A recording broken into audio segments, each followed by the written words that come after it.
ఓం సాయిరామ్. సమర్థ సద్గురు సాయినాథ్ మహారాజ్ కి జై. ముందుగా మన సాయి కుటుంబ సభ్యులందరికీ నమస్కారం అండి. అందరూ కూడా సుఖంగా, సంతోషంగా, ఆరోగ్యంగా బాగుండాలని మనస్ఫూర్తిగా కోరుకుంటూ ఈరోజు వీడియో మొదలు పెడుతున్నాను. ఇక ఈరోజు వీడియో మొదలుపెట్టే ముందు ప్రతి ఒక్కరికి తొలి ఏకాదశి శుభాకాంక్షలు అండి. బాబా గారు ఈరోజు చాలా చక్కటి అద్భుతమైనటువంటి సందేశాన్ని ఇవ్వడానికి వచ్చారండి.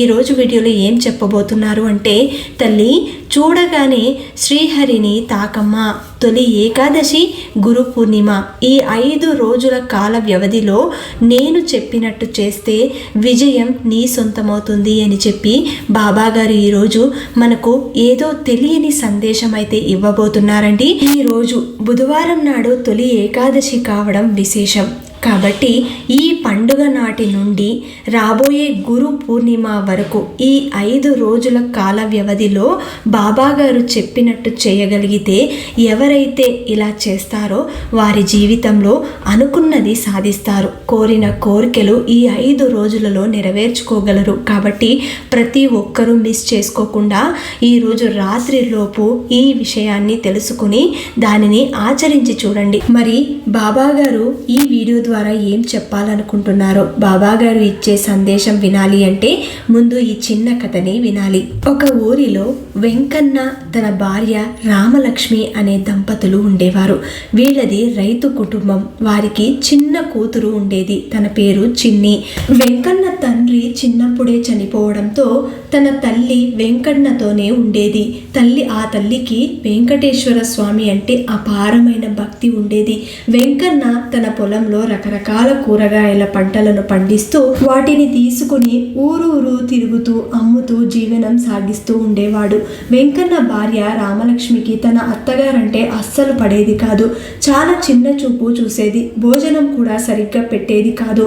వెంకన్నకి అన్నీ తెలిసినా కూడా ఒక్క మాట అనేవాడు కాదు. అలా రోజులు గడుస్తూ ఉంటాయి. ఒకరోజు వెంకన్న వాళ్ళ అమ్మకు అనారోగ్యం వస్తుంది. తీవ్రమైన వాంతులు, జ్వరంతో బాధపడుతూ ఉంటుంది. అప్పుడు రామలక్ష్మి వెంకన్నతో ఇలా అంటుంది, ఏవండి, మీ అమ్మగారికి అస్సలు బాగోలేదు. రేపో మాపో అన్నట్టున్నారు. వైద్యానికి మన దగ్గర ఉన్న డబ్బంతా పోసి మీరేం వైద్యం చేయించకండి. రేపు రాబోయే భవిష్యత్తు కోసం మనకు డబ్బు చాలా అవసరం.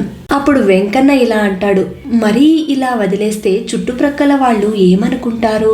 నా తల్లి అనారోగ్య పాలు అయ్యి మంచాన పడితే నేను ఊరికే ఎలా ఉండగలను?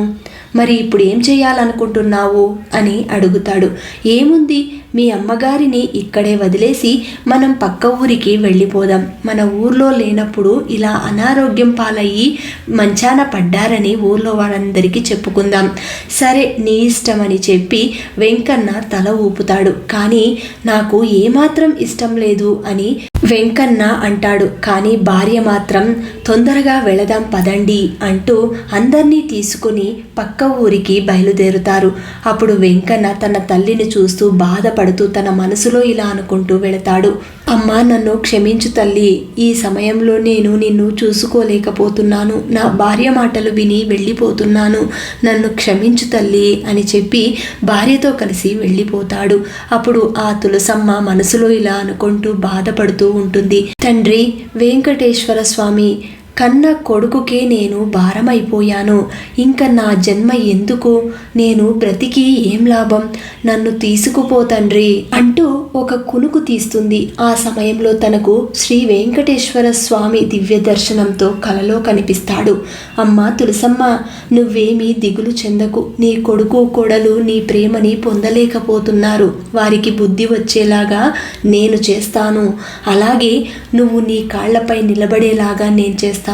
నీ చేతికి ఒక అద్భుతమైన శక్తిని ప్రసాదిస్తాను. ఇకపై నువ్వు చేసే వంటలు చాలా ప్రసిద్ధి చెందుతాయి.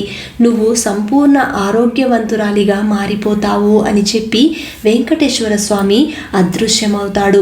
ఇక తులసమ్మ ఆ అనారోగ్యం నుండి పూర్తిగా కోలుకొని 10 సంవత్సరాలు తక్కువ ఉన్న దానిలాగా మారిపోతుంది. ఇలా జరుగుతున్న కాలంలో ఒకనాటి రాత్రి తులసమ్మ నిద్రపోతూ ఉండగా ఇంటి బయట 2 వ్యక్తులు తలుపు కొడుతూ కనిపిస్తారు. తులసమ్మ లేచి వారి వద్దకు వెళ్ళి ఎవరా అని చూస్తుంది. అమ్మా, మేమిద్దరం మంచి స్నేహితులము. రామ కృష్ణులము. చిన్న పని మీద పక్క ఊరికి వెళుతున్నాము. దారిలో మా కారు ఆగిపోయింది. ఈ ఊరు మాకు కొత్తగా ఉంది. ఎక్కడ ఆహారం దొరుకుతుందో దయచేసి చెప్పగలరా? మేము బాగా ఆకలిగా ఉన్నాము. ఈ ఊరిలో రాత్రి వరకు ఉండే హోటల్లో ఏమీ లేవు బాబు. ఇది ఒక చిన్న గ్రామం కాబట్టి అలాంటివేమీ ఉండవు. పోనీ నేను వండి పెట్టనా అని తులసమ్మ అంటుంది. అమ్మ, మీకు చాలా కృతజ్ఞతలు తల్లి. భోజనం చేసి పెడతాను అన్నందుకు తప్పకుండా తింటాము. ఎందుకంటే చాలా ఆకలితో ఉన్నాము కాబట్టి మొహమాటం లేకుండా అడుగుతున్నాము. దయచేసి మా ఆకలి తీర్చు తల్లి. ఈ మార్గం గుండా ప్రతిరోజు ఎక్కువ మంది ప్రయాణం చేస్తూ ఉంటారు తల్లి. ఈ మార్గంలో ఏదైనా హోటల్ ఉందేమో అనుకుని బయలుదేరాము అని ఆ ఇద్దరు వ్యక్తులు చెబుతారు. తులసమ్మ వాళ్ళిద్దరి కోసం వంట చేసి వెంటనే వారికి భోజనం వడ్డిస్తుంది. వారు కడుపు నిండా తిని, అమ్మ, మీ చేతి వంట మహా అద్భుతంగా ఉంది తల్లి. మా జన్మ ధన్యమైంది. ఏ జన్మలో చేసుకున్న పుణ్యమో ఈ పూట మా కడుపు నింపావు. ఇంతవరకు మేము ఇటువంటి భోజనం చేయనేలేదు. అవును, నాకు అదే అనిపించింది. చాలా రుచికరంగా ఉన్నాయమ్మా మీ వంటలు అని ఇద్దరు గొప్పగా పొగుడుతారు.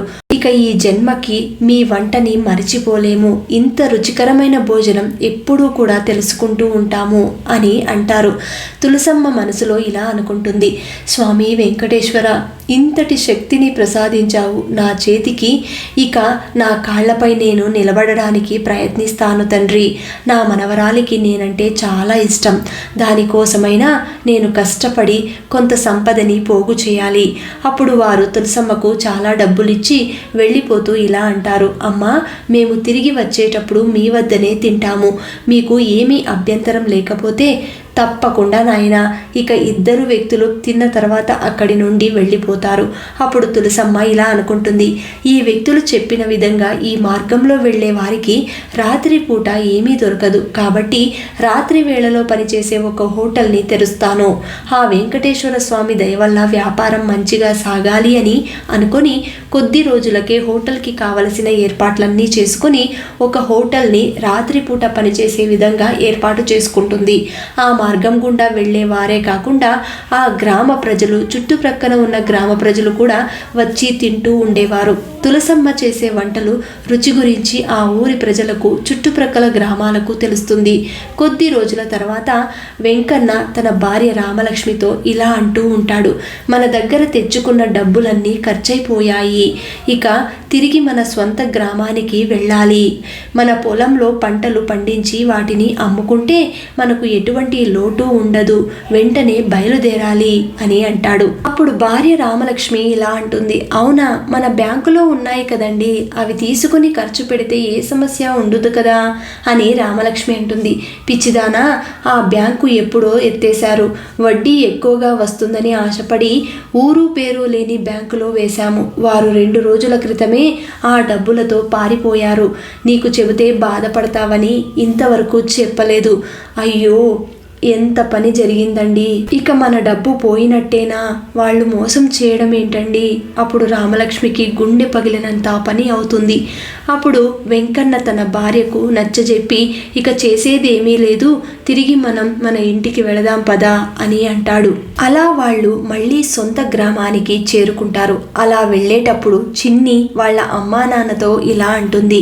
అమ్మా, నాన్నమ్మని ఎందుకు మనం వదిలేసి వచ్చేసాము అని అడుగుతుంది. అవన్నీ నీకెందుకు, నువ్వు నోరు మూసుకునిరా అని అంటుంది రామలక్ష్మి. అప్పుడు వెంకన్న ఇలా అంటాడు. పాపం మా అమ్మ ఎన్ని కష్టాలు పడుతుందో ఏంటో, అసలు ప్రాణాలతో ఉందో లేదో అని బాధపడతాడు. అలా ఊరు చేరుకుంటారు. వారు ఇంట్లోకి వెళ్ళి చూస్తే అక్కడ వాళ్ళ అమ్మ తులసమ్మ కనపడదు. ఎక్కడండి మీ అమ్మగారు? మనం చేసిన పనికి ఎక్కడైనా వెళ్ళిపోయారా? అసలు మనం చేసింది చాలా తప్పు, మహా పాపం. ఆ పాపం ఊరికే పోదు అని వెంకన్న అంటాడు. ఇక ఊర్లో సాయంత్రం భారీగా వర్షం మొదలవుతుంది. అయ్యో, ఈ వర్షం ఏంటి ఇలా పడుతుంది? పంట ఏమవుతుందో ఏంటో, పంట చేతికి రాకపోతే మన పరిస్థితి ఏంటి అని వెంకన్న తన ఇంటి ముందు కూర్చుని బాధపడుతూ ఉంటాడు. ఆ తర్వాత రోజు వెంకన్న తన పొలానికి వెళ్ళి చూసుకుంటాడు.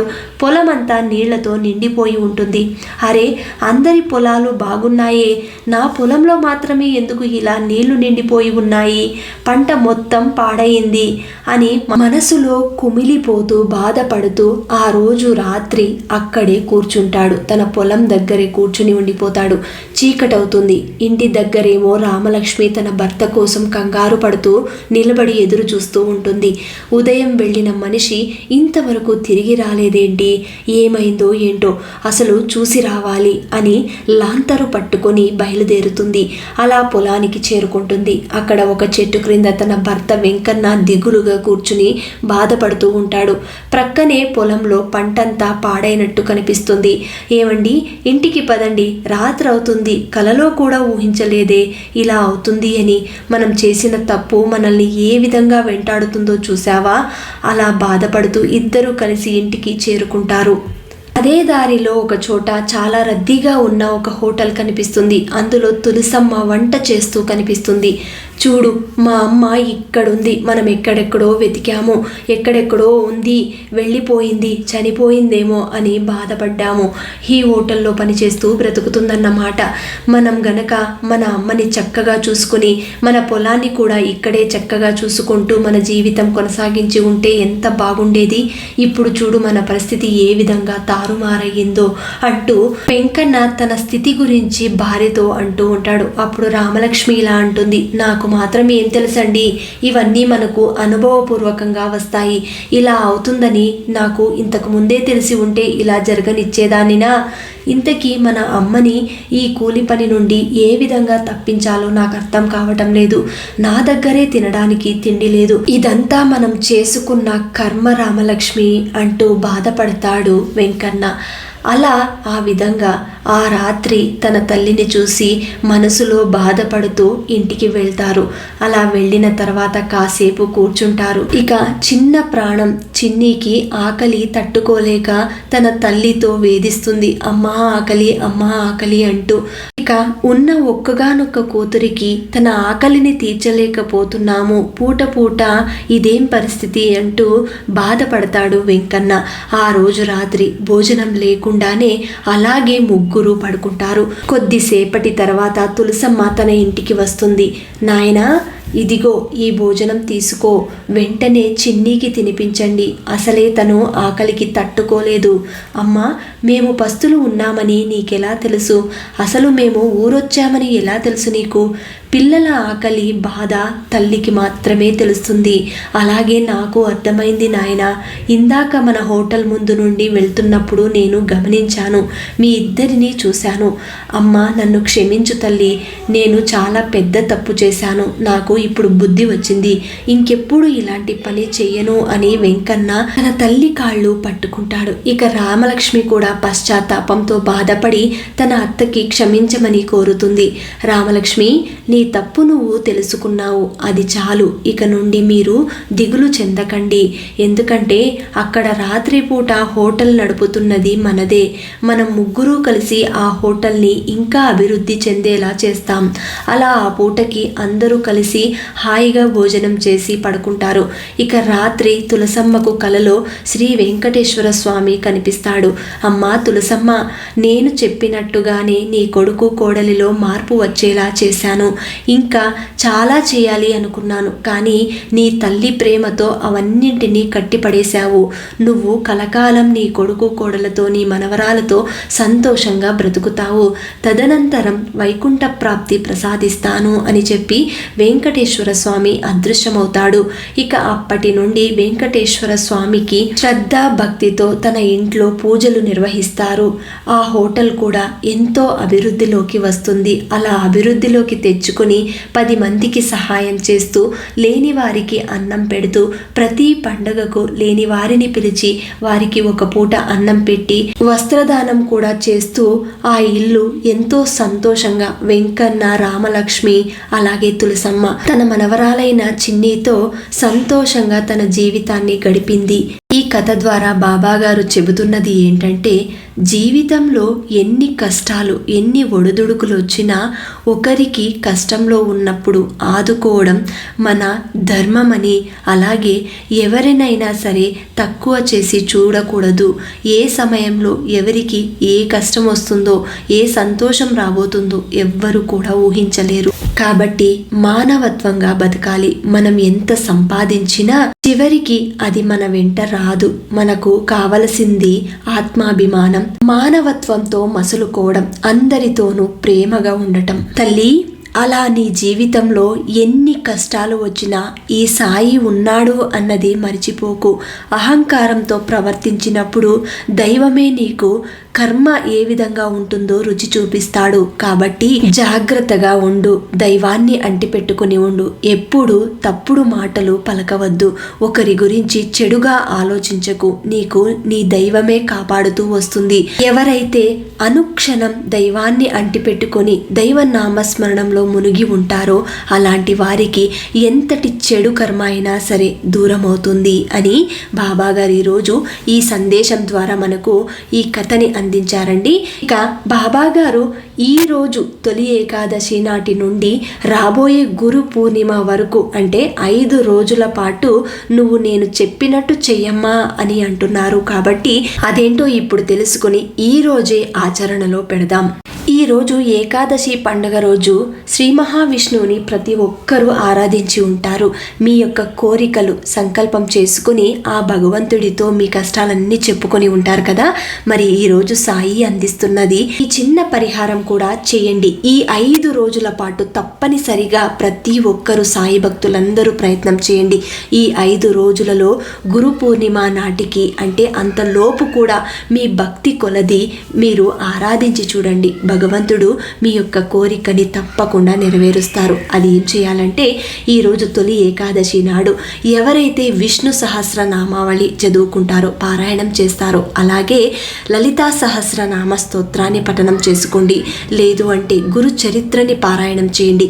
ఈ రోజు నుండి మొదలు పెట్టండి. ఈ 5 రోజుల పాటు తప్పనిసరిగా లలితా సహస్రనామం కానీ విష్ణు సహస్రనామం కానీ లేదు అంటే గురు చరిత్ర లేదా దత్త చరిత్ర లేదా సాయి సచ్చరిత్ర వీటిలో ఏ ఒక్కటైనా సరే తప్పనిసరిగా ఈ రోజు నుండి మొదలు పెట్టండి. ఈరోజు చేయలేని వారు పారాయణం చేయలేదు అనేవాళ్ళు రాత్రిలోపు ప్రయత్నం చేయండి. బాబా గారి ముందు లేదంటే మీ పూజా మందిరంలో ఒక చిన్న దీపాన్ని వెలిగించి లేదు అంటే 5 ఒత్తులతో దీపారాధన చేసి స్వామివారి ముందే కూర్చొని మీరు పారాయణాన్ని మొదలు పెట్టాలి. ఇన్ని రోజులలో నేను పూర్తి చేయగలను అన్న సంకల్పం చేసుకొని మీరు పారాయణం చేయండి. తప్పకుండా మీ కోరిక తీరుతుంది. లేదు అంటే ఈ 5 రోజులు ఎవరికైనా లేని వారికి దానం ఇస్తాను అంటే అన్నదానం కానీ వస్త్రదానం కానీ లేదు అంటే లేని వారికి ఇంకేదైనా దానం ఇస్తాను అని చెప్పి ఈ 5 రోజుల పాటు తప్పనిసరిగా నేను దానం చేస్తాను అని చెప్పి మొక్కుకోండి. ఇలా మీకు నచ్చిన విధంగా ఈ 5 రోజుల పాటు దైవానికి దగ్గరగా ఉండండి. అప్పుడు గురు పూర్ణిమ నాటికి బాబా గారికి నచ్చిన విధంగా మీరు చేసే పనులను బట్టి బాబాగారు సంతోషించి మీ యొక్క సంకల్పాన్ని నెరవేర్చడానికి దారి చూపిస్తాడు. మరి ఈ రోజు బాబాగారు అందించిన ఈ సందేశం అలాగే ఈ 5 రోజుల దీక్షని ఎవరైతే చేయగలుగుతారో వారి జీవితంలో అనుకున్నవన్నీ కూడా సాధిస్తారు అన్న నమ్మకంతో ఈ విషయాన్ని బాబాగారు మీ దాకా తీసుకొచ్చారండి. ఈ వీడియో కనుక మీకు నచ్చితే 10 మందికి అందేలాగా షేర్ చేయండి, లైక్ చేయండి. మళ్ళీ ఇంకొక మంచి వీడియోతోటి మీ ముందుంటాను. అంతవరకు సెలవు. సర్వే జనా సుఖినో భవంతు. సర్వం శ్రీ సాయినాథార్పణమస్తు.